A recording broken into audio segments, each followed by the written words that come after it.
He arrived at 7 in the morning with a canvas bag and no small talk. Diana Ashworth opened the door and looked at him the way people look at someone who has come to fix something, a quick scan, a nod, and then the door swung wider. The Steinway stood in the parlor like a piece of furniture in mourning, dust along the lid, strings gone slack. Caleb Morrow lifted the fallboard and touched the keys once lightly, the way you check whether something is still warm. Then he stopped. He looked at nothing in particular and asked, very quietly, "Who played the Ravel?" Diana didn't answer. No one outside her mother knew that piece existed. She had hired him on a recommendation from the museum's instrument curator, a name passed along, with the assurance that he was careful with old things. That was all she needed. 2 weeks until the memorial, the piano unplayable, and no time to vet anyone more thoroughly. She had called the number, left a message, and he had called back within the hour, his voice low and unremarkable, asking only what model and what year. She told him. He said he could start Monday. She had not asked where he trained, whether he had a website, whether he was insured. He had a phone number and a reputation for being careful. That was the transaction, and Diana Ashworth preferred transactions she could control. When Monday came, he was punctual, which she respected, and quiet, which she appreciated. He worked in the parlor with the door open, and she worked at the dining table with her laptop, close enough to hear without watching. Every so often there was a sound, a wrench turning, a key struck once and then again, a soft exhale through his nose that might have meant satisfaction or concentration. She could not tell, and told herself it didn't matter. After 90 minutes, she walked to the doorway. "How long will it take?" He looked up without expression. "Depends what I find once I get inside the action. 3 days minimum, possibly 5, if the hammer shanks need replacing. The memorial is in 12 days. That's enough time." She stood there another moment, waiting for something more reassurance, maybe, or the particular brand of cheerfulness that service workers sometimes offered. He offered nothing. He turned back to the piano. She returned to the dining table. The following morning he brought his son. Noah Morrow was 9 years old, and built like his father, lean, still, with the kind of watchfulness that usually belongs to much older people. He carried a book but didn't read it. He sat in the corner of the parlor on a low footstool and looked at the piano, the way some children look at aquariums, not at anything specific, just at the whole of it, as if waiting to understand what it contained. Diana noticed him from the hallway.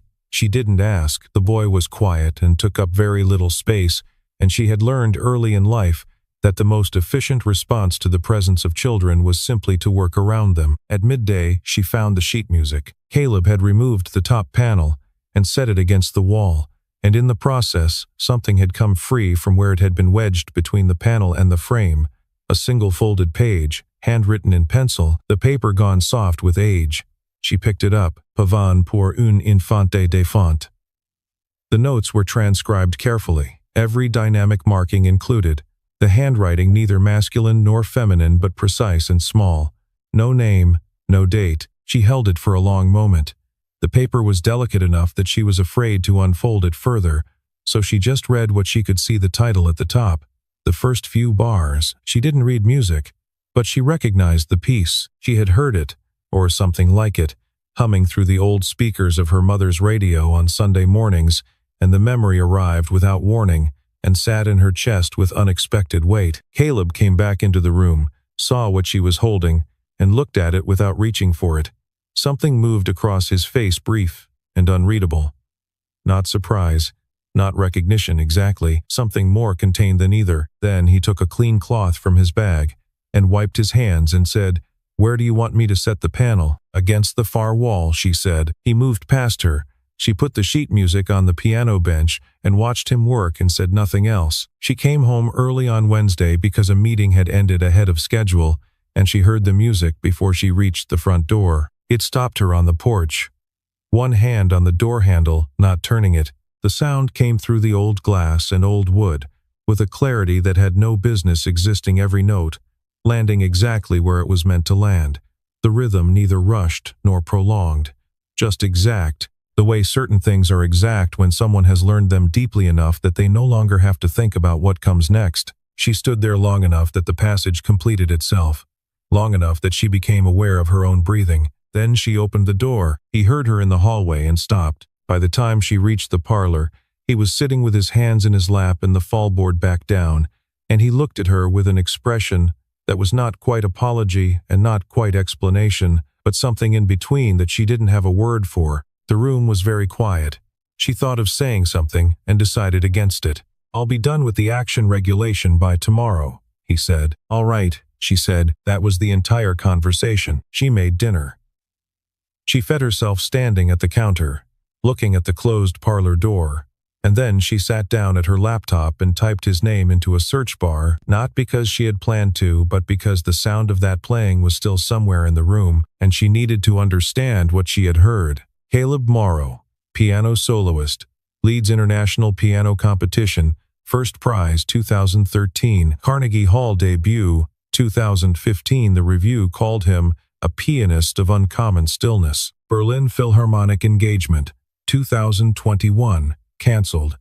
Reason listed as personal. She read that last line twice. She scrolled through archived concert programs and photographs. In one image, taken at a venue she didn't recognize, he stood at the edge of a stage in a dark suit, looking down at the keys with the same expression he wore when he was working, not distant, not focused, but present in some way that was difficult to name, not performing. Just there, with the music, like a man who had nowhere else he needed to be. The man in the photograph was the same man who had been in her parlor for 3 days, asking where she wanted the panel. She did not ask herself why he had chosen not to say. She understood, in a way she couldn't fully articulate, that there was a version of a life that required the erasure of its own previous chapter in order to continue. She had not lived that version, but she recognized its logic. She didn't call him. She didn't send a message. She went to her mother's closet instead, the boxes she hadn't opened since the funeral, and she went through them slowly, not sure what she was looking for. Near the bottom of the third box, she found an envelope of old ticket stubs. Eleanor had kept them for reasons Diana had never understood. She went through them one by one. Theater, symphony, a few films. Near the back, a concert stub, March 2019, Burlington. The performer's name had been torn away, not lost, torn, cleanly, from the top of the stub. Diana set it on the nightstand and looked at it for a long time. Outside, the maple at the edge of the yard moved in the dark. She stopped pretending she was working in the dining room. The next morning she brought her coffee to the parlor and sat in the armchair near the window with a folder of documents she didn't read. He arrived at 8, said good morning, and began work without commenting on the change. She found that she liked this about him, that he registered things without requiring them to be explained. "Can I ask you something?" she said after a while. "Sure. This piano. Do you know its history?" He was inside the case, adjusting something. "Steinway Model B, 1967. Serial number puts it in the New York factory. Good instrument, probably belonged to someone who played professionally, based on the action wear." He paused. "Or someone who played very seriously as an amateur for a very long time. My mother bought it in 1998, Diana said. "From an estate sale. She told me it had belonged to a professor in Boston." "That's consistent." She didn't play. He came out from behind the case and looked at her, just briefly. "The keys say otherwise." The room went quiet. Diana looked at the keyboard. "The wear pattern on the upper register especially," he said, not pressing it. "Someone put in a lot of hours." She thought of her mother at 71, stooped over a garden bed, hands that could coax anything from soil. She had never once seen those hands on a piano. She had never thought to ask about it. There were things you didn't think to ask until there was no one left to answer. Gerald Voss arrived at 11:30 with a bottle of wine and what he called a neighborly check-in. He was 62 years old, broad through the shoulders, with the kind of ease that came from decades of never being told no. He had known her father since before Diana was born, and he wore that history like a garment he expected others to recognize and make room for. He stood in the parlor doorway and looked at Caleb with an expression that wasn't quite displeasure but was close. "Making progress?" he said. "Yes," Caleb said, and went back to work. Voss waited until Caleb had gone to his truck for a replacement part, and then he set the wine on the side table and said, casually, "Diana, I've been thinking, a piano this age, it might be better served in the hands of someone with the resources to restore it properly. I know a collector in Connecticut who would give it a real home." "It has a home," she said. "Of course." He smiled. "Just something to consider." He stayed for 20 minutes. He asked about the memorial plans, about the museum's upcoming exhibition, about whether Diana had thought about the board vacancy her mother had left. He was good at conversations that accomplished things without appearing to. Diana had grown up watching men like him, and she knew how to wait them out. After he left, Noah came in from the hallway where he had been sitting on the stairs. He looked at Diana with a directness that was startling in a child his age. "Do you play?" he asked. "No," she said. He nodded slowly, as if this confirmed something he had already suspected. Later, when Caleb was reassembling the lower panel, he found the crack. It was along the inner wall of the case, near the bottom, not structural damage, not something time or climate had done. The wood around it showed old tool marks. Someone had made an opening there deliberately and sealed it back up. And over the years the seal had failed and the seam had opened again. He ran his finger along it and said nothing. Diana drove out to the east side of town on a Thursday afternoon, the sheet music folded in her coat pocket. Ruth Calloway lived in a white house at the end of a gravel road, with a garden that was going to seed in the October cold and a front porch that held 2 chairs and an old coffee can full of dried lavender. Ruth opened the door before Diana knocked. She was 65 and had known Eleanor Ashworth for 40 years, and she had the kind of face that showed its history without apology. There were people who aged into softness and people who aged into clarity, and Ruth was the second kind. Diana took the sheet music from her pocket and held it out. Ruth looked at it. Something happened in her expression, a small, involuntary thing. There and gone. She didn't take the paper. "Come in," she said. "I'll put the kettle on." They sat in the kitchen. Ruth made tea and didn't rush the process, and Diana waited. The kitchen smelled like dried herbs and old wood, and a cat Diana hadn't known Ruth had sat on the windowsill and ignored them both. "Did my mother play piano?" Diana asked. Ruth poured carefully. "How are you doing, sweetheart? It's been 6 months now." "Ruth, I know." Did she know someone named Caleb Morrow? Ruth set the kettle down and was quiet for a moment. "Your mother had parts of her life that she kept for herself," she said finally. "That's not the same as hiding." "What parts?" "Before your father. Before this town." Ruth folded her hands around her cup. She was someone else for a while, in another city. She had a life there that didn't travel with her. Music was part of it. "What does that mean?" "It means she was young, and she was good at things she never told you about." Ruth looked out the window at the bare garden. "And that's not a failing on either of your parts. That's just how time works." Diana pressed further. Ruth gave a little, and then stopped giving, the way people do when they have promised silence to someone who is no longer here to release them from it. The promise was still a promise. Diana understood this, even through the frustration of it. Diana drove home with more questions than she'd brought. The road back into town was shadowed by elms that had lost most of their leaves, and the light was low and gray, and she drove slowly. She stood in front of the piano that evening, the room dim, the heat ticking softly in the walls. She laid her palms flat on the closed lid. The lacquer was cool and a little rough at the edges from age. She stood there long enough that her eyes adjusted to the dark. She didn't open it. She didn't know what she would have done if she had. At 9 o'clock, her phone lit up with a message from Caleb. "Technical update. Pedal mechanism done. Tuning next."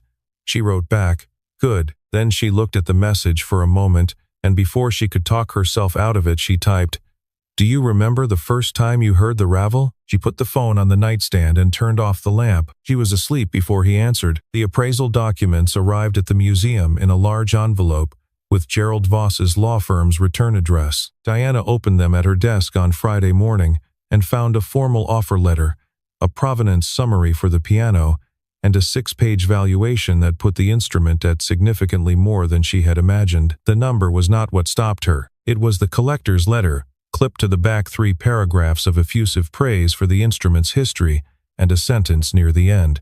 "Per our discussion with the Heritage Council, we understand the family may be amenable to a transfer arrangement given the terms of the 2003 endowment agreement." She read that sentence twice.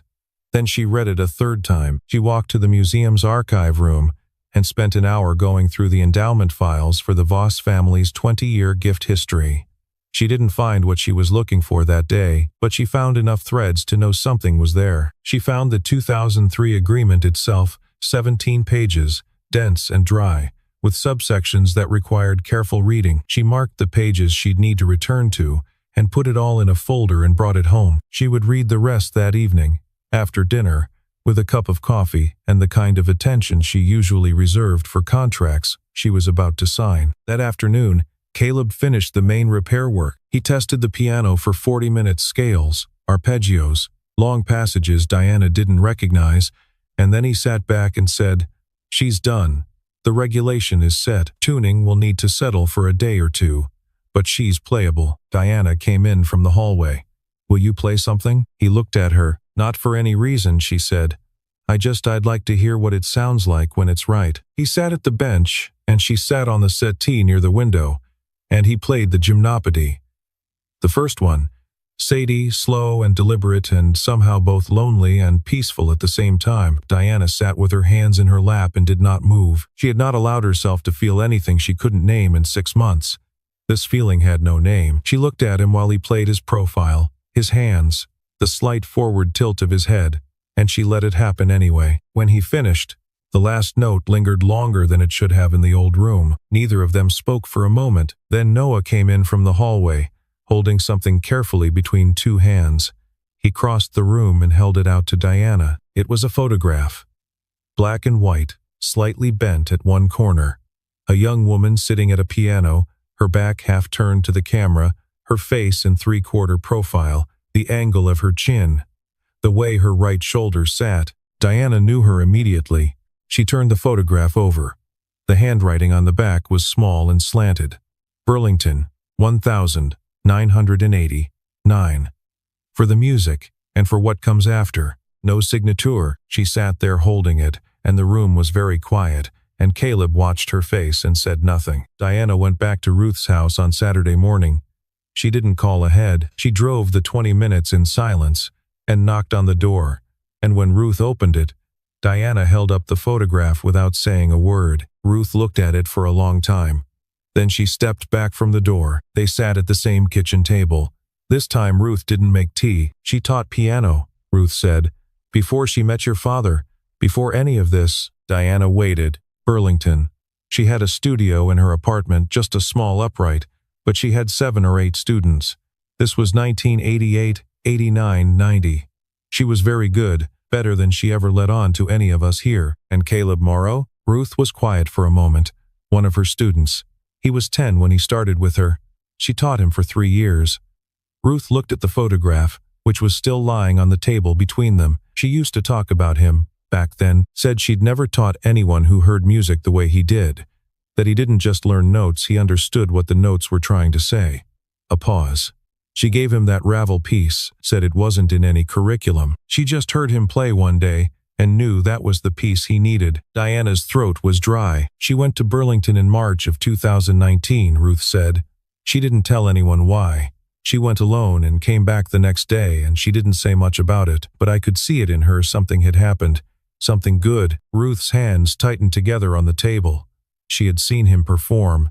She knew who he'd become. She said to me, a few weeks later, she said, "Ruth, I think I might have done one thing right that I never got credit for." She didn't explain. I didn't push. Diana put her hand flat on the table. "And when he moved to Ashford?" she asked. She knew who he was.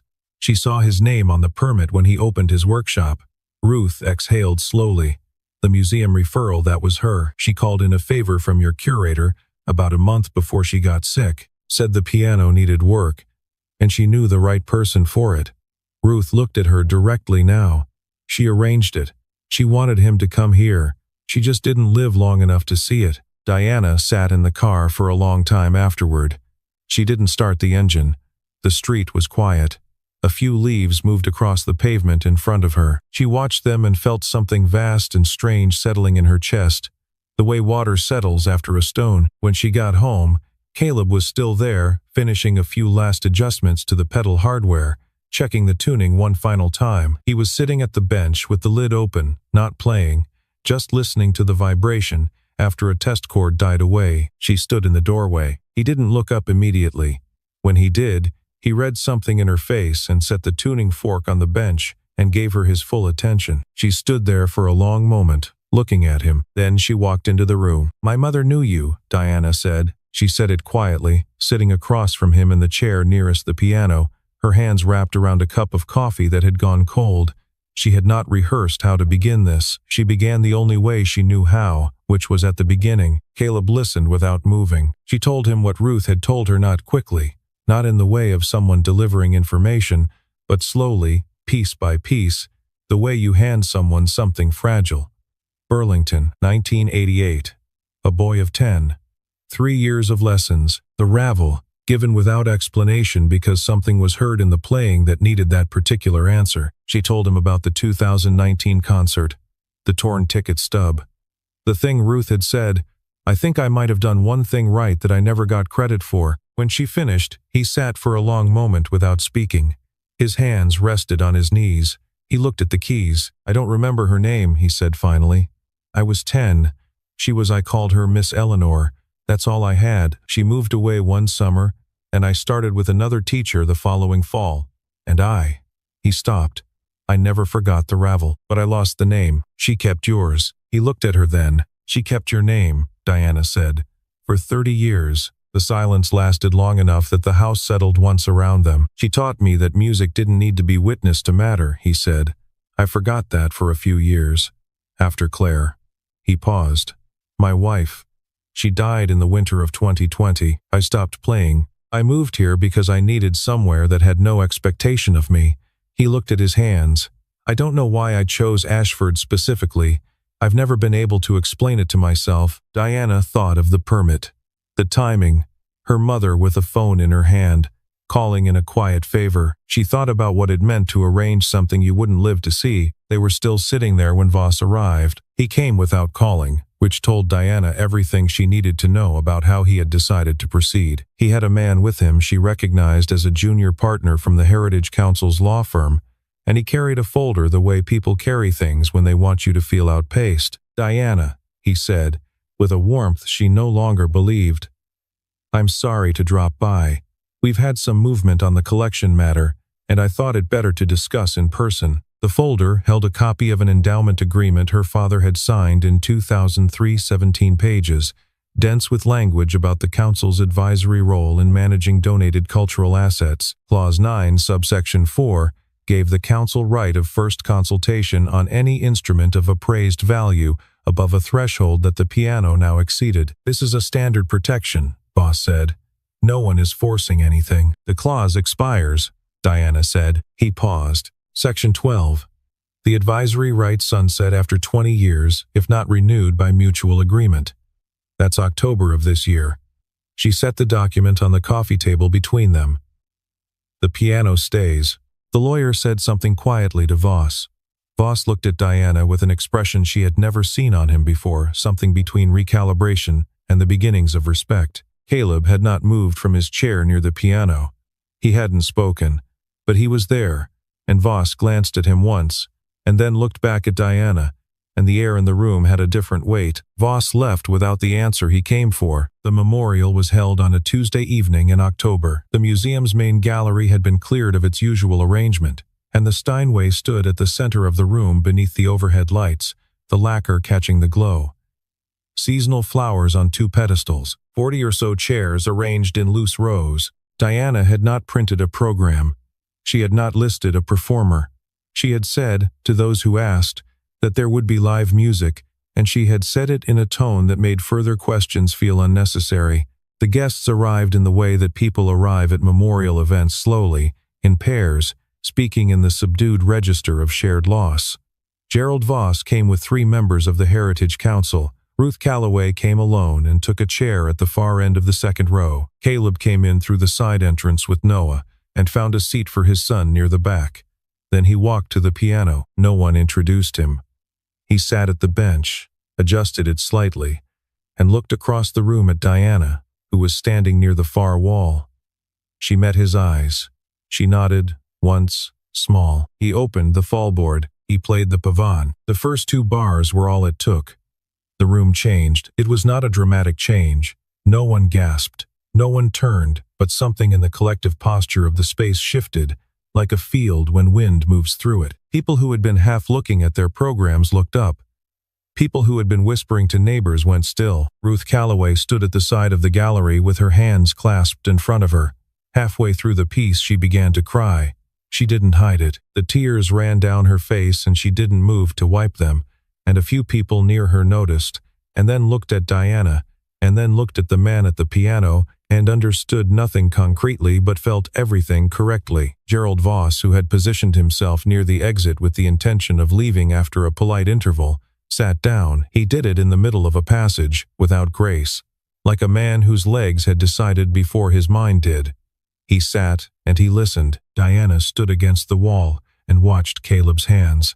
Her arms were at her sides. She was not going to cry. She had decided this, and she did not, but she felt, for the first time since January, that her mother was not absent, that she was somewhere in the room, distributed through the air the way sound is, present in every molecule the music reached. When the last note released, the silence was absolute for a full 3 seconds.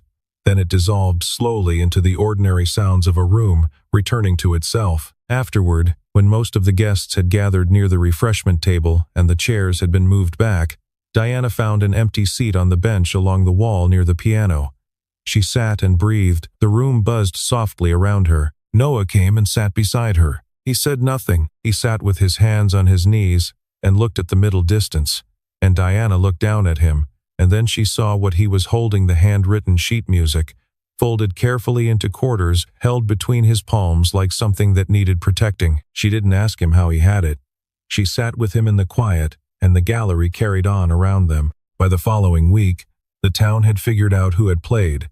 It happened the way things happen in small places, not all at once, but in increments. Someone had Googled the name from the side entrance sign-in sheet. Someone else had recognized the concert program archived on an old arts website. By Wednesday, the woman who ran the local paper had called Diana's office. Diana said that Mr. Morrow was a private individual who had come as a guest, and that she had no further comment, and the woman accepted this because Diana's family had been connected to that paper for 3 generations. Gerald Voss came to the museum on Thursday. He came alone this time. No lawyer, no folder. He sat across from Diana in her office and looked tired in a way she hadn't seen in him before. "I'm withdrawing the proposal," he said. "The collector has been informed." She waited. "I've been chair of this council for 19 years, he said. "I've made a lot of decisions I thought were in the interest of preservation. Some of them were." He looked at his hands briefly. "I heard that piece Tuesday night, and I thought about Eleanor, about what she would have said about a room full of people deciding what to do with something that wasn't really theirs to decide about." He stood up and said he'd have the formal withdrawal in writing by Friday. Diana walked him to the door and watched him go, and felt something uncomplicated for the first time in weeks. She found Caleb outside.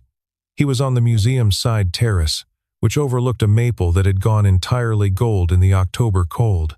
Noah was inside, and it was just the two of them in the dark, the leaves on the stone path below catching the light from the windows. She said, "Thank you." He said, "You don't owe me anything for that." "I know.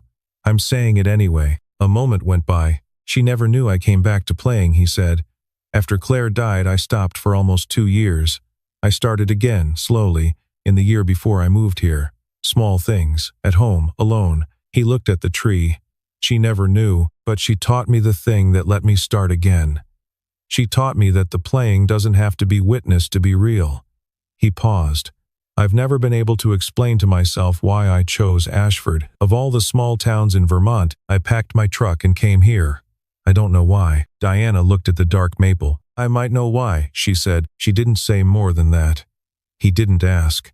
They stood close enough that she could have reached out and touched his arm, and neither of them moved, and neither of them moved away. The door opened and Noah came out, scarf in hand. "Dad, ready?" Caleb looked at Diana. Noah looked at Diana too. "The piano will need checking," Diana said.